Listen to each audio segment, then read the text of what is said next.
Labas vakaras, dar vienas penktadienis ir dar viena transliacija iš Top Sport pirmos lygos. Šiandien tai jau 20-ojo turo susitikimas. Susitinka su Šiaulių B ekipa. Čia Skirmantas Paukštys taisosi kamuolį, smūgiuoja į vartus ir atremia.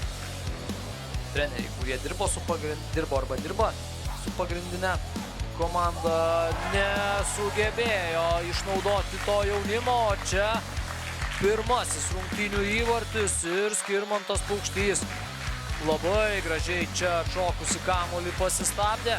Dar kartelį.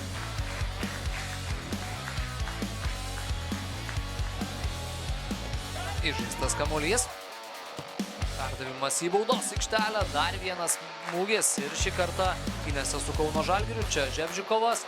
Jo klaidinami judesiai. Dar vienas smūgis į vartus ir Bukelis. Dar vienas smūgis sugeba atremti pakankamai nemažai. Laiko visas antrasis kėlinys yra numatytas šiam jaunuoliui. Greičiausiai čia smūgis visai šalia vartų. Šauna Matas Pušnys. Na, čia. Vėl Pušnys. Į baudos aikštelę. Čia smūgis ir kamuolys vartuose. Lygina rezultatą dabar panevėžiečiai vos prasidėjus antrajam rungtynių kėliniui. Na, atrodė, kad gera ta yra pradžia, bet ji virsta dabar jau fantastiška. Muša į kraštą Renatas Žvečenko. Kairę koją smūgiuoja į vartus ir labai pavojingai. Teko. Skirmantas Paukštys. Kairę koją šį kartą smūgiuoja ir dar kartą Danielis Bukelis. Perdavimas nuo kampinio kairelės ir kamuolys vartuose. Komandos kapitonas Domas Lenzoka muša įvartį 90 susitikimo minutę ir galimai išplėšė 3 taškus savo komandai.